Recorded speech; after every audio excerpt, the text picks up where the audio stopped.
Hello guys, कैसे हैं आप? उम्मीद करते हैं कि आप सब खैरियत से होंगे, खुश होंगे। भाई देखने जा रहे हैं पीएम मोदी की स्पीच है रेड फोर्ट की। अगर आपको पसंद आए तो लाइक और सब्सक्राइब चैनल को जरूर कर लीजिएगा। भाई थोड़ा सा लेट हो गया है, स्पीच काफी कमाल की है, बहुत चीजें कमाल। मेरे प्यारे देशवासियों, स्टडी फ्री कर दिया ये जो आज हम सब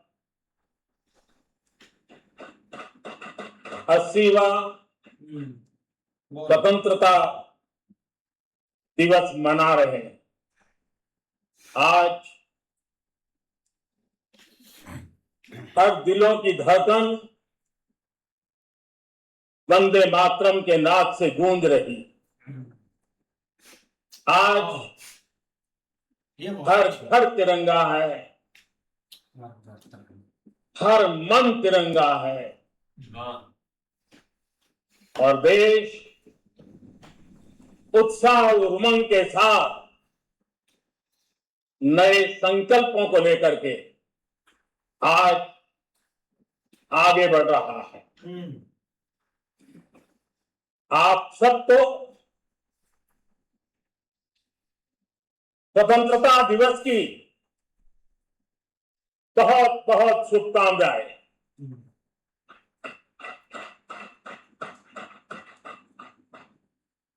देश आज उन महान सपूतों का पुण्य स्मरण करती है जिन्होंने देश की आजादी के लिए त्याग बलिदान की पराकाष्ठा अपने तप त्याग और बलिदान से आजादी के एकमात्र लक्ष्य को लेकर के अपनी पूरी जिंदगी खपा दी। पूज्य बापू समेत सभी स्वातंत्र सेनानियों को बलिदान की महान परंपरा जगाने वाले महान क्रांतिकारियों को आज मैं श्रद्धापूर्वक नमन करता हूं।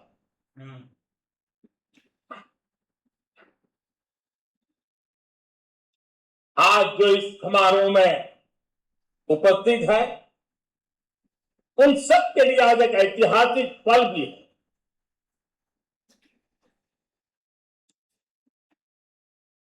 आजादी के बाद 15 अगस्त लाल किले पर पहली बार वंदे मातरम गूंज रहा है। वाह, क्या व्यू है। आज जब हम देश के लोग वंदे मातरम के 150 वर्ष मना रहे हैं तो इससे बड़ा उत्तम अवसर क्या हो सकता है। मेरे प्यारे देशवासियों, पिछले दिनों देश के कुछ हिस्सों में बाढ़ का प्रकोप रहा, भूस्खलन का प्रकोप रहा, अनेक परिवार प्रभावित हुए। उनके दुख दर्द को हम भली भांति अनुभव करते हैं। पीड़ित परिवारों को मैं विश्वास दिलाता हूं कि हम अब पूरा देश उनके साथ खड़े हैं। मेरे प्यारे देशवासियों, कोई भी राष्ट्र तब महान बनता है, तब अपनी सिद्धियों को प्राप्त करता है जब अपने सपनों, अपने संकल्पों और अपने सामर्थ्य के दम पर आगे बढ़ता है। मेरे देशवासियों, अब छोटे सपनों से चलने वाला नहीं, हमें सपने बड़े देखने, बड़े सपने, क्योंकि बड़े सपने हमारी सोच को भी विस्तार देते हैं, हमारी सोच की क्षितिज को विस्तृत करते हैं। हमारे संकल्प दृढ़ होने चाहिए। जब संकल्प दृढ़ होता है तो कठिनाइयों से, आपदाओं के बीच से रास्ते निकालने का सामर्थ्य अपने आप उभर करके आता है। और मेरे प्यारे देशवासियों, हमारे संकल्प भी ऊंचे होने चाहिए। सही बात है। क्योंकि जब सपने ऊंचे होते हैं, संकल्प ऊंचे होते हैं, तो हमारे सामर्थ्य की ऊंचाई भी बढ़ती है, हमारे प्रयासों की ऊंचाई भी बढ़ती है, और तब जाकर के हम सपनों को साकार कर सकते हैं। मेरे प्यारे देशवासियों, आज भारत ने भी एक बहुत बड़ा सपना देखा, दृढ़ संकल्प के साथ देखा है। नई ऊंचाइयों को छूने के लिए देखा है, और वो सपना है जब आजादी के 100 साल होंगे, 2047 में हम विकसित भारत बना के रहेंगे। 140 करोड़ देशवासियों के पुरुषार्थ से इस लक्ष्य को हमें हासिल करना है। अब जब दुनिया की सबसे बड़ी आबादी वाला देश विकसित होने का संकल्प लेता है, तो ये दुनिया की नजरों में भी हमारे साहस का परिचायक बन जाता है। दुनिया हमारी तरफ देखने का नजरिया बदलने के लिए मजबूर हो जाती है।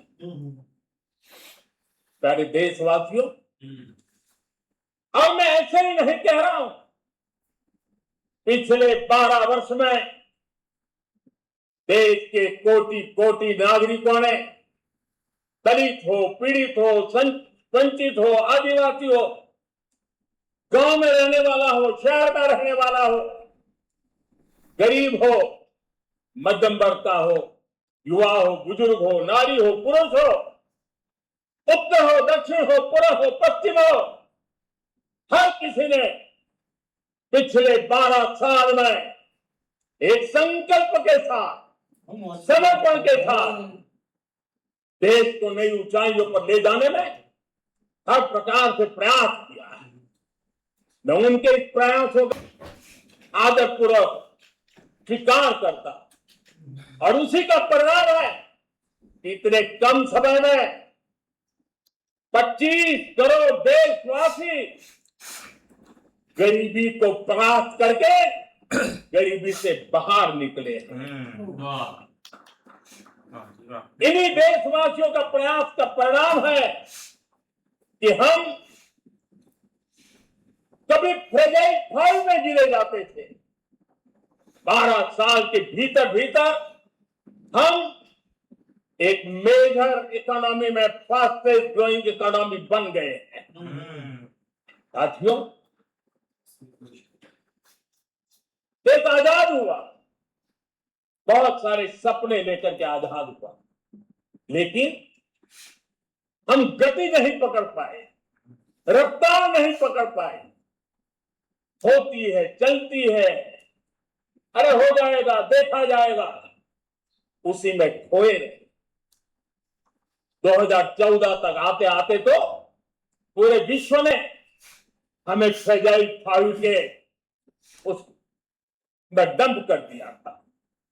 ऐसे समय पिछले 12 साल में भारत ने एक नई रफ्तार पकड़ी, तेज गति से हम आगे बढ़ रहे हैं, और देशवासियों का संकल्प है कि आप 140 करोड़ देशवासियों के संकल्प को, सामर्थ्य को रोकना नामुमकिन है। प्यारे देशवासियों, पिछले 12 वर्षों डिफेंस प्रोडक्शन करीब 4 गुना, खादी और ग्रामोद्योग का उत्पादन करीब 5 गुना हुआ। इलेक्ट्रॉनिक मैन्युफैक्चरिंग करीब 7 गुना बढ़ा। आधुनिक रेलवे कोच का निर्माण 21 गुना बढ़ा। मोबाइल फोन उत्पादन 33 गुना बढ़ा। इतना ही नहीं, आधुनिक युग को देकर के भी डिजिटल और इनोवेशन की दुनिया में भी हमने अपना परचम लहराया। इंटरनेट यूजर, इंटरनेट कंज्यूमर करीब करीब 4 गुना बढ़े। पेटेंट ग्रांट होने की संख्या 4 गुना बढ़ी। डिजिटल ट्रांजैक्शन 100 गुना बढ़े। सामान्य मानवीय की सुविधाओं की तरफ भी हमने उतना ही गंभीरता से काम किया। हर साल औसतन 15 गुना ज्यादा तेजी से हमने नल से जल कनेक्शन दिए। हर साल औसतन 6 गुनी ज्यादा रफ्तार से लोगों को गैस कनेक्शन दिए। हर साल 4 गुनी रफ्तार से गरीबों के लिए टॉयलेट बनाने का काम किया। हर साल 3 गुना ज्यादा तेजी से गरीबों को घर देने का काम किया। देश ने गवर्नेंस में भी बहुत बदलाव लाया। हजारों की संख्या में कंप्लायंसेस खत्म किए। सैकड़ों की तादाद में पुराने कानून खत्म किए। पिछली शताब्दी के कानूनों से 21वीं शताब्दी की मार्च नहीं हो सकती। हमने आधुनिक इंफ्रास्ट्रक्चर के लिए मेट्रो का विस्तार किया। हमने पब्लिक ट्रांसपोर्ट को ताकत दी। जिस स्पीड से काम, जिस स्केल पर काम किया, ये सब, ये रफ्तार, ये विस्तार, ये अचीवमेंट आजादी के बाद पहली बार पिछले 1 दशक में देखा है। और जब इतनी सारी सिद्धियां हमारे सामने हो, इतनी तेज गति दिखाई देती हो, देशवासियों का सामर्थ्य पल पल प्रकट होता है, तब तो 2047 में विकसित भारत बनने का संकल्प कभी भी अधूरा नहीं रह सकता है। ये सारे आंकड़े इस बात की गवाही देते हैं कि हम आगे बढ़ने वाले हैं, मेरे प्यारे देशवासियों। लेकिन उसके लिए आत्मविश्वास की जरूरत होती है, आत्मगौरव की जरूरत होती है, और साथ साथ आत्मनिर्भर भारत होना भी बहुत जरूरी होता है।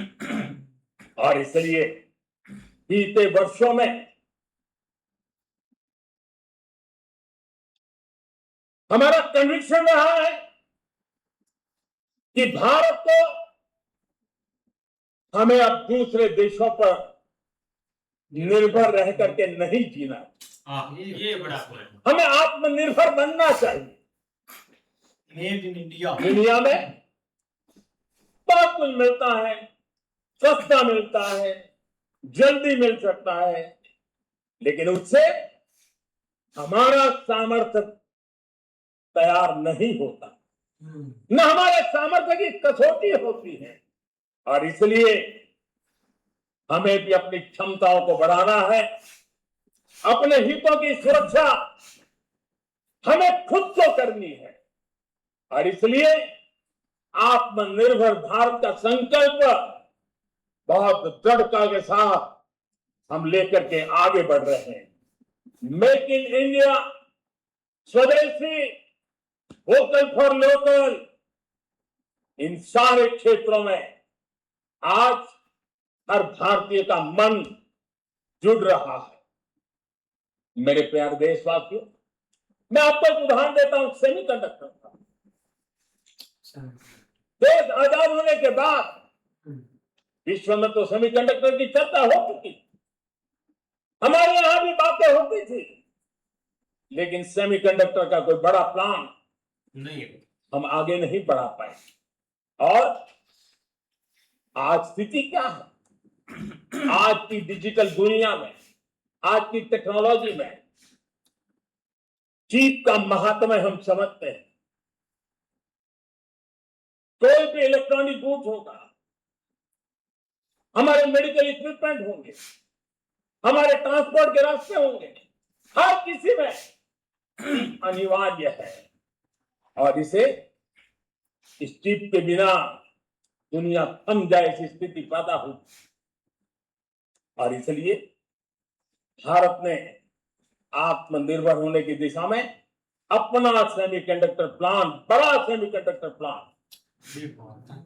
3 सेमीकंडक्टर प्लांट शुरू हो चुके और मुझे बताया गया कि वहां जो प्रोडक्शन हो रहा है वो एक्सपोर्ट होना शुरू हो चुका है। और मैं देशवासियों को कहना चाहता हूं, आने वाले 7-8 वर्ष में और 5, 7 या 8 सेमीकंडक्टर प्लांट बहुत ही जल्द शुरू होने वाले। ये आत्मनिर्भर भारत हमें विकसित भारत की दिशा में जाने का महामार्ग दे। मेरे प्यारे देशवासियों, वैसी एक चर्चा क्रिटिकल मिनरल की हो रही है। पूरी टेक्नोलॉजी क्रिटिकल मिनरल पर निर्भर है। भारत इसमें भी अपने आप को सुरक्षित करने में जुटा हुआ है कि क्रिटिकल मिनरल का लक्ष्य साझा किया जाए। नेशनल क्रिटिकल मिनरल ये हमने लॉन्च किया। बजट में क्रिटिकल मिनरल कॉरिडोर की हमने घोषणा की है। कई देशों के साथ एग्रीमेंट हो गए। विश्व के कई देश अब इस क्रिटिकल मिनरल विषय में भारत के पर भरोसा करने लगे हैं।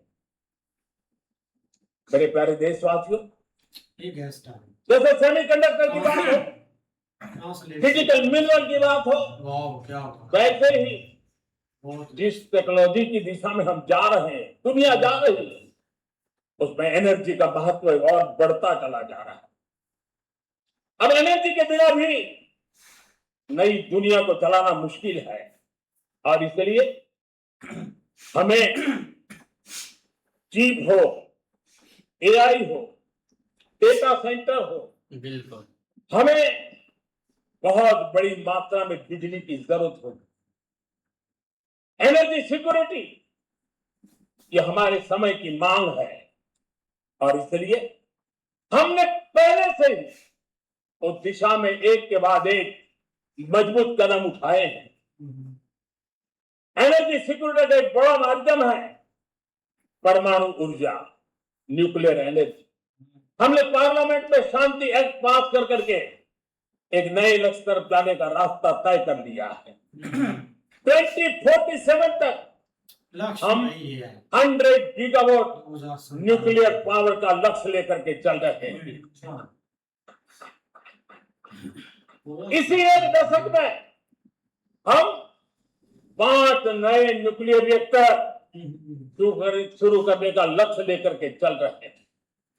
इस वर्ष भारत ने फास्ट ब्रीडर न्यूक्लियर टेक्नोलॉजी में महारत हासिल करके एक अहम पड़ाव पार किया और इसके कारण परमाणु ईंधन में आत्मनिर्भर बनने की दिशा में हमें बहुत बड़ा सफलता का कदम हमने रखा है।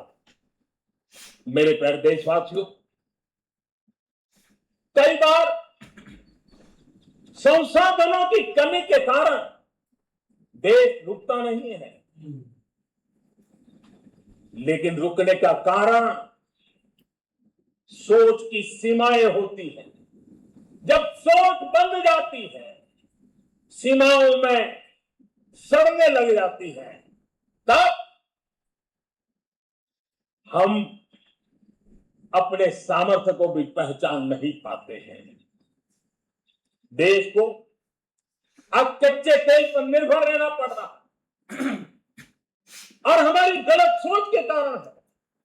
आप जान के हैरान हो जाएंगे, हमने समुद्री तट पे 99% हमारा समुद्री तट का पूरा हिस्सा ऐसी सोच के कारण नो गो एरिया घोषित करके रखा। हमने ही समंदर के अंदर जाकर के एक्सप्लोरेशन न करने का निर्णय कर लिया था। ये सोच का दारिद्र्य था। हमें फैसला किया ये नहीं चल सकता। हमने उस 99% को, जो कभी नो गो एरिया हुआ करते थे, हमने उसको गो एहेड एरिया के रूप में खुला कर दिया।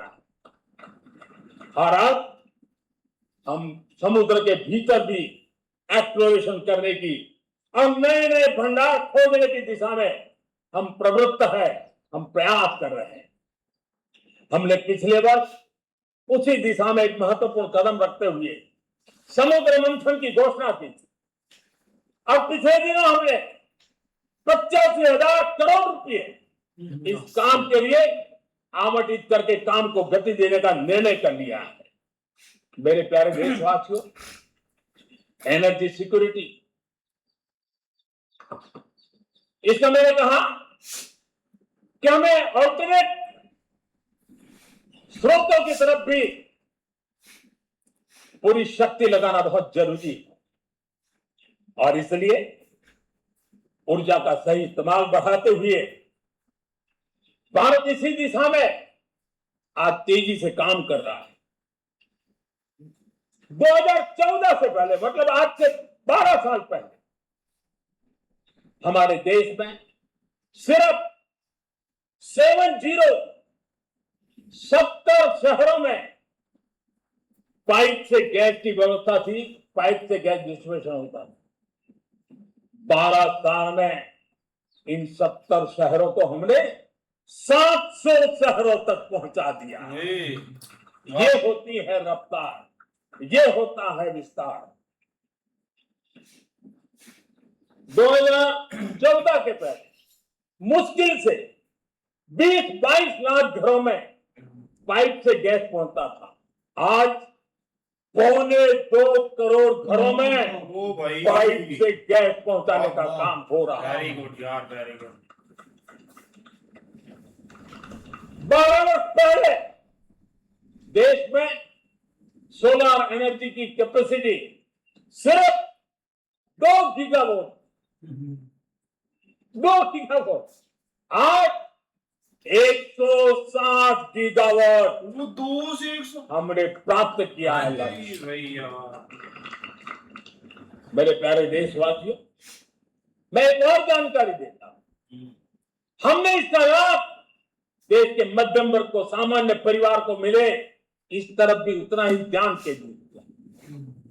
हमने पीएम सूर्यघर मुफ्त बिजली योजना चालू की, और आज मुझे संतोष है कि इतने कम समय में 50 लाख घरों का सोलर एनर्जी का काम हम आंकड़ा पार कर चुके हैं, तेजी से चल रहा है। और इसके कारण हजारों घरों का बिजली बिल जीरो हो गया है। जीरो।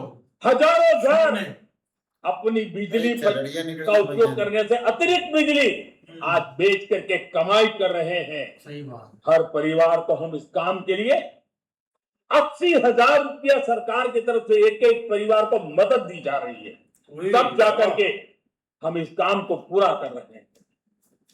मेरे प्यारे देशवासियों, आपको जानकर के हैरानी होगी,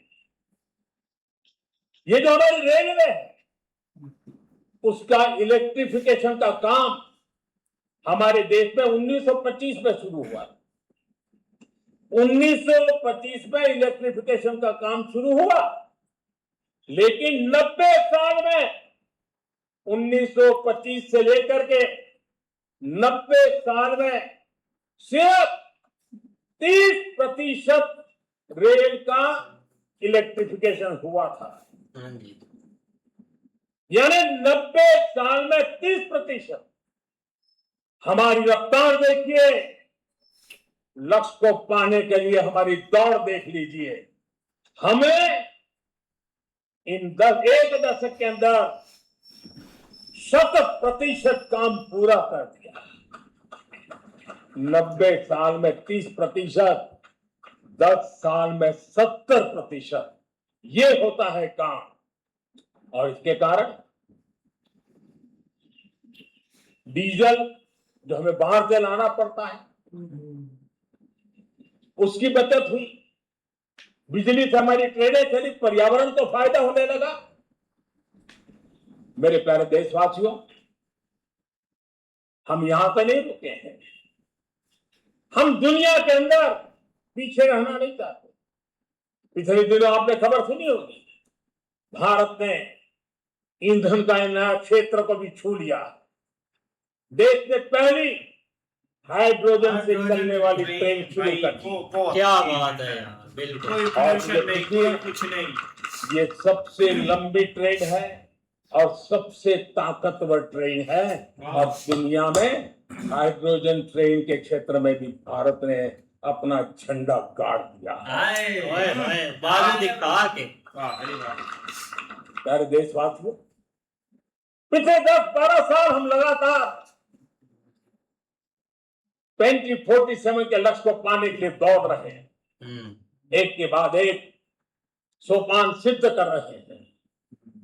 हमने सोचा भी नहीं था कि हमें इसमें भी कुछ मुसीबतों का झेलना पड़ेगा। पिछले 10-12 वर्ष में कितने संकटों का सामना करना पड़ा। कोरोना जैसी वैश्विक महामारी ने पूरी दुनिया को चिंता में डाल दिया। सारी व्यवस्थाएं चरमरा गई। कोरोना से बाहर निकले, युद्ध की विभीषा की खबर आने लगी। कहीं यूक्रेन तो कहीं पश्चिम एशिया, हर जगह पे तनाव का माहौल। और पता नहीं भविष्यवेत्ताओं ने तो न जाने क्या क्या घोषणाएं कर दी थी। देश को डराना, देश को भयभीत रखना, देश को चिंतित रखना, इसी में कुछ लोगों को आनंद आता है। देश को सुलाना। वैक्सीन नहीं मिलेगी, कोविड में लोग बचेंगे नहीं, कुछ भी नहीं होने वाला। वेस्ट एशिया का क्राइसिस आया, पेट्रोल पंप पे पेट्रोल नहीं मिलेगा, गैस नहीं मिलेगा, डीजल नहीं मिलेगा, फर्टिलाइजर नहीं मिलेगा।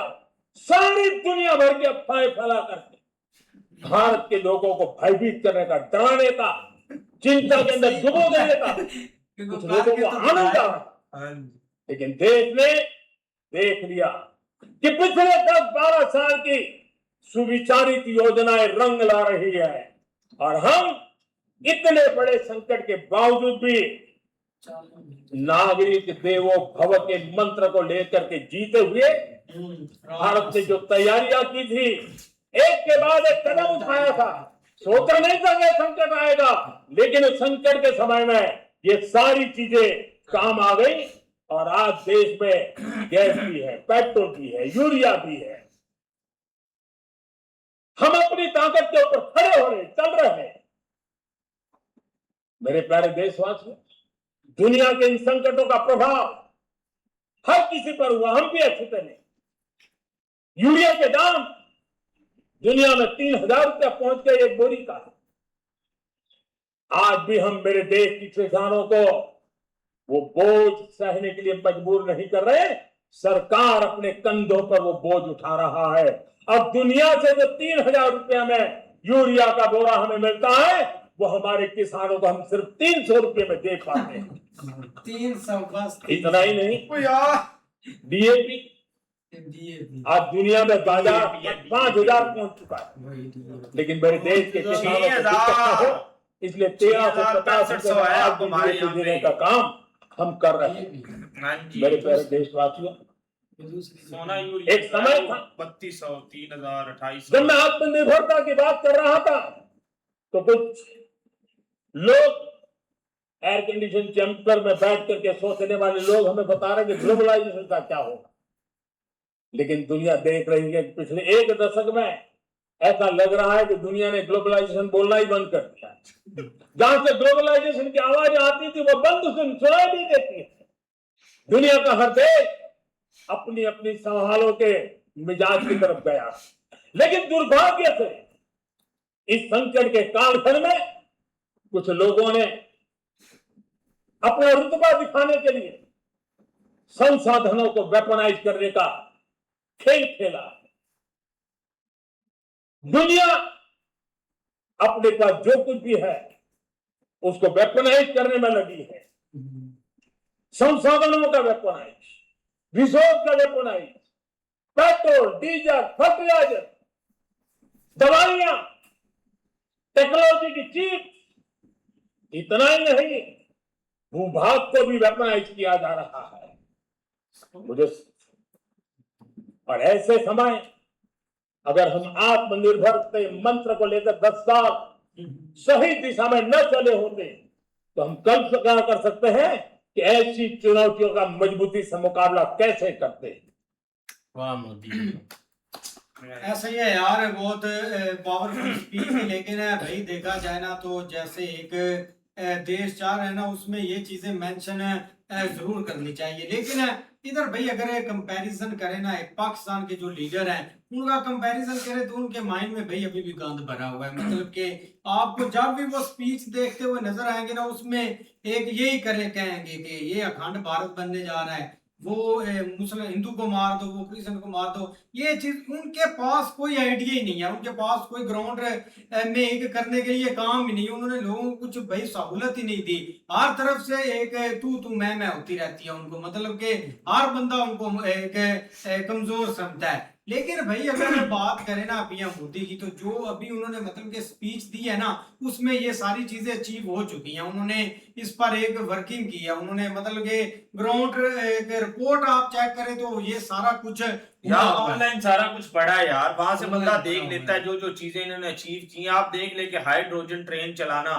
वो भी भाई एक उस मुल्क में जिसने इतनी इतनी बड़ी आबादी और इतनी भूख को मिटाने के बाद उन्होंने इतनी तरक्की लाई और ये सारी चीजें बना दी हैं, तो भाई बड़े गर्व वाली बात है उनके लिए। और आप भाई वो सीना ठोक के ये बातें कर रहे हैं कि हमने ये सारी अचीवमेंट की है। नहीं, 2047 तक भाई उनका मिशन है कि हमने एक पावरफुल कंट्री बननी है। और उस अब पावरफुल कंट्री की रेस में अगर आप ये काम करेंगे ना, तो मतलब कि आप डायरेक्ट बन सकते हैं 2047 तक। एक गुर्बत को भाई खत्म करना, जो लोग एक गुर्बत की एक एक लाइन में उनको ऊपर लेकर आना, उनको वो आते ही ऐसे हैं जब आप एजुकेशन एक फ्री कर देते हैं। और टॉप का एजुकेशन है, मतलब कि अभी जो एक कोचिंग वगैरह होती थी ना, उसमें भी पीएम मोदी ने बोला है कि वो भी एक फ्री है, टीचर आपको फ्री एजुकेशन देंगे चाहे जितने वो स्टैंडर्ड की है। तो ये एक बहुत बड़ी बात है। दूसरी ये है कि भाई लोगों को भाई वो सहूलतें ही बहुत देते हैं। अब सबसे पावरफुल जो सुपर पावर देश होते हैं ना, वो एक भाई किसानों को, एग्रीकल्चर को ऊपर लेकर आते हैं, ताकि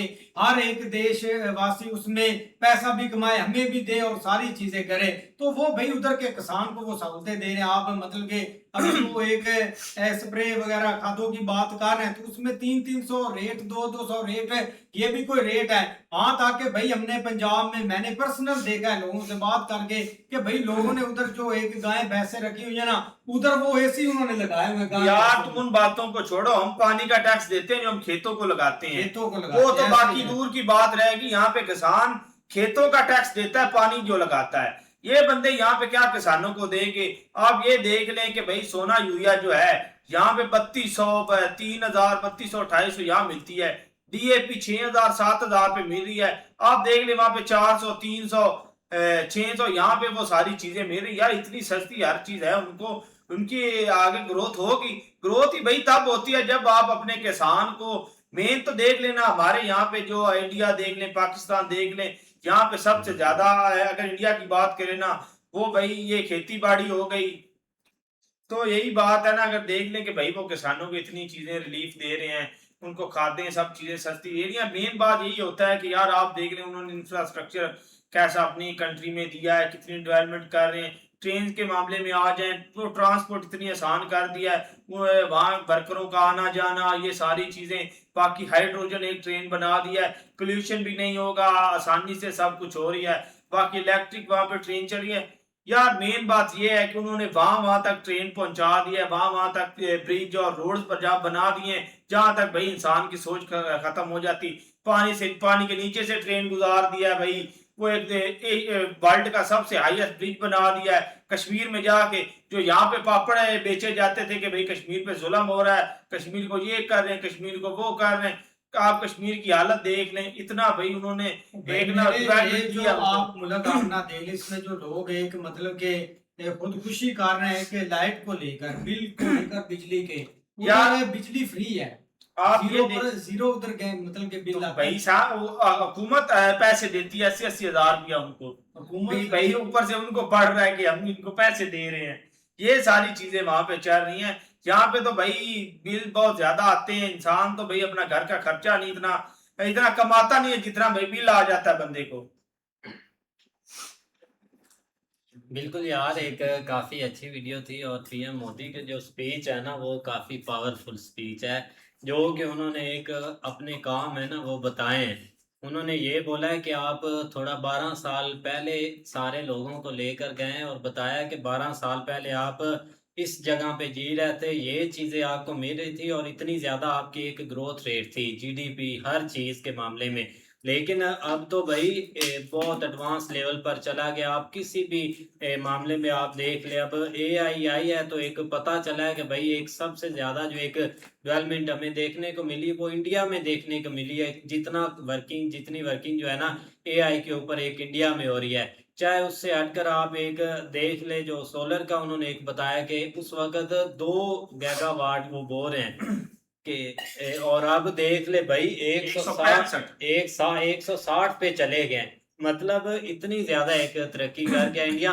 और देखते हैं भाई सोलर वाला तो पूरे पूरे ऐसे मैदान भरे हुए हैं, ऐसे लगा हुआ है। आप अभी जो गुजरात में इतने बड़े बड़े प्रोजेक्ट स्टार्ट हुए पानी हैं पे जो वो लगाया आपको सोलर वो नहीं देखा पानी आपने यार। में हर जगह भाई ये इंडिया पाकिस्तान बॉर्डर के साथ जो इन्होंने इतना बड़ा एक प्रोजेक्ट स्टार्ट किया हुआ है। मतलब एक स्टूडेंट के मामले में वो हर मामले में सोच रहे हैं, ये नहीं है कि एक चीज के पीछे लगे हुए हैं तो उसके पीछे लगे हुए हैं। भाई वो एक अपना डेवलपमेंट अपनी कंट्री को कैसे आगे लेके जाना है, क्या फैसिलिटीज देनी है, क्या एक प्रोजेक्ट है वो उनके ऊपर काम कर रहे हैं। अभी हमने लास्ट देखा है, पता नहीं कितनी वंदे भारत चल गई हैं, हाइड्रोजन ट्रेन चली, उसके बाद हाइड्रोजन बस भी चल रही है यार। और क्या चाहिए लोगों को? नेपाल 10-15 का रुपए। भी ट्रैक है एक रेलवे का, नेपाल तक। वही ना भाई, 10-15 रुपए किराया दे, आप जहाँ मर्जी चले जाएं। इस तरह तो एक वहाँ पे यार इंडिया वर्किंग में होनी। ऐसी कोई सिटी नहीं है जिसको भाई ट्रेन के साथ कनेक्ट ना किया गया हो, कोई रोड ना बनाया गया, एक्सप्रेस वे से कनेक्ट ना किया गया हो। हमारा देख ले, हमारा कराची जो है, हमारे पास मेन रोड नहीं है कि हम पंजाब से कराची में जा सकें, सिंध में इंटर हो सकें। हमें फिर भी भाई वहां से उतर के लोकल रोड पे लगना पड़ता है आपको सिंध से पहले।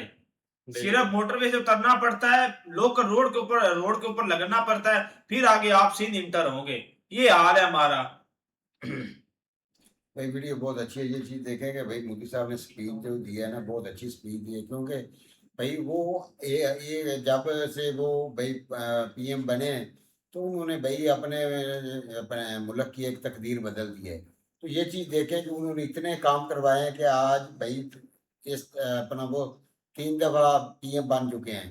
लेकिन उन्होंने भाई अपने मुल्क में काम इतने करवाए हैं, कोई ऐसी चीज़ नहीं है जो उन्होंने भाई अपने मुल्क में शुरू नहीं की। ये रोड बनाए हैं, ट्रेनें चलाई हैं, भाई एयरपोर्ट बनाए हैं, और हाइड्रोजन ट्रेन चलाई है, उसके बाद हाइड्रोजन बस चलाई है, अब भाई वो ई टैक्सी आ गई है। तो ये चीज़ देखें कि भाई जो इतने बड़े बड़े मनसूबे उन्होंने अचीव किए हैं, तो ज़ाहिर बात है उनकी अवाम भी उनके साथ है कि भाई एक पीएम जो है 3री दफ़ा वो मुंतखब हुए हैं। तो यही चीज़ें आप वो यही कोशिश कर रहे हैं कि भाई अवाम को रिलीफ दे रहे हैं, गरीब को रिलीफ दे रहे हैं, 30,000 रुपया दे रहे हैं। और ये चीज़ देखें कि खाद वहाँ 300 रुपये है, 500 रुपये है, 500-600 रुपये के ऊपर नहीं है। इधर डीएपी की बोरी पिछले साल 16,000 की, वो भी ब्लैक में हमने लेकर अपना ज़मीनों में डाली है। तो ये चीज़ देखें कि गंदम जो है वो हमसे 2,200 में खरीद लेती है गवर्नमेंट, और जब किसानों से गंदम खरीद लेते हैं उसके बाद 5-6 हज़ार रुपये उसका रेट हो जाता है। तो भाई उस वक्त जब किसान पर इतनी महंगी महंगी खादें स्प्रे लेकर जमीनों को डालते हैं तो उस वक्त आपको पता नहीं चलता कि ये इनका खर्चा कितना हुआ है। बस यही चीज इनके पास है कि इन्होंने सिर्फ गरीब को मारने का ठेका लिया हुआ है। क्यों कि मीटर हमने पैसे दिए, अपने पैसों से मीटर खरीदे, वो भी मीटर का रेंट भी ये हमसे आप ले रहे हैं।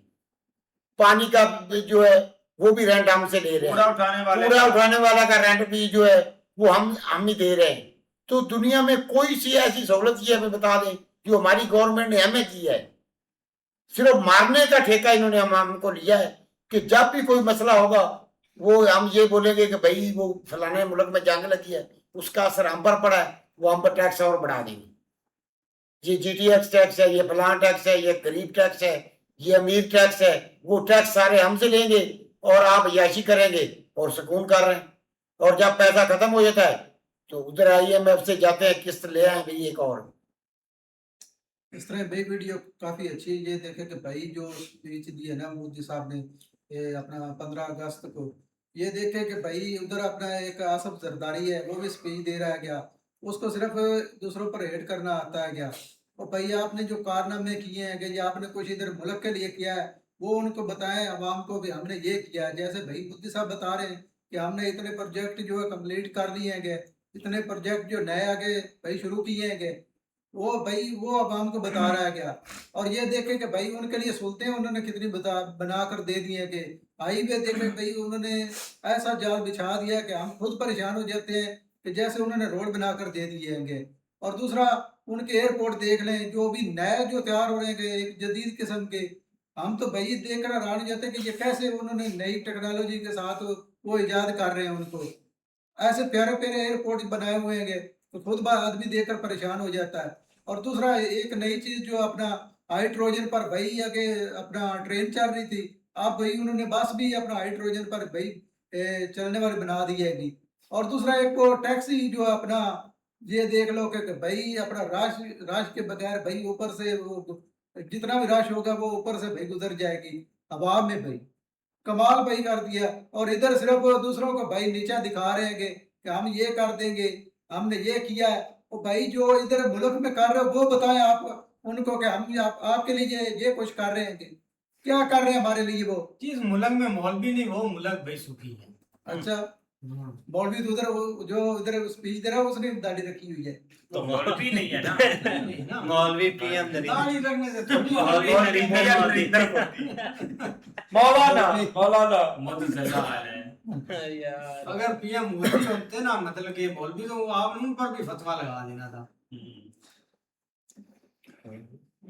नहीं, बिल्कुल ऐसे ही है यार। आप देखो ना ये तकरीबन थर्ड टेन्योर जा रहा है PM मोदी जी का, और उसमें हर साल वो भाई एक स्पीच करते हैं। और कोई भी आप उनकी स्पीच देख लें, कहीं पे भी आपको कोई एक जो है ना वो मजहबी टच या मजहबी एक टारगेट या कोई मतलब होता है ना कोई एक जिससे थोड़ी बहुत भी हो वो चीज़ नहीं है। ठीक है, पॉलिटिकल जो है ना वो एक डिफरेंस जरूर लीडर शेयर करते हैं कि भाई इस टाइम के ऊपर ये चीजें थी, आप देख लो ये चीजें, तो ये चीज होनी भी चाहिए। और हर साल भाई वो एक नया से नया एक टारगेट सेट करते हैं और उसको अचीव भी करते हैं। और उसके लिए भाई जितना हो सके भाई वो एक साथ साथ अपने जो ब्यूरोक्रेसी है या जो ओवरऑल इसमें भाई एक इन उनको साथ साथ भाई दुहराते भी रहते हैं कि ये हमारा टारगेट है। लेकिन सेम टू सेम आप देख लो हमारे भी इधर स्पीच हुई थी, उसमें क्या था कि वो भाई हम जो है ना वो 4% है उनको भी हम बर्दाश्त कर रहे हैं भाई इस तरह के करके। और उसके अलावा ओवरऑल आप शहबाज शरीफ की देख लें, हर एक में वो भाई एक खुशामदी कर रहा था जो सामने बंदा बैठा हुआ था उसकी, लेकिन यहाँ पे वो चीज नजर नहीं आई। बाकी ये देखो ना भाई उन्होंने अगर टारगेट सेट किए तो चीजें अचीव भी गई हैं और वक्त के साथ साथ वो भाई एक तेजी से अपने आप को बदल भी रहे हैं। और जो जो भी जरूरियात की चीजें हैं उनको भाई एक जो ना वो मुल्क के अंदर एक अपनी पहले ये होता था कि भाई बाहर से चीजें एक इंपोर्ट करते थे एक, लेकिन अब आस्ता आस्ता भाई एक खुद के ऊपर वो डिपेंड हो रहे हैं और ये एक बहुत बड़ी अचीवमेंट है। बाकी स्पीच उनकी अच्छी थी। ऐसे ही अभी मिलते हैं नेक्स्ट वीडियो में, तब तक के लिए अपना ख्याल रखिए। Good bye.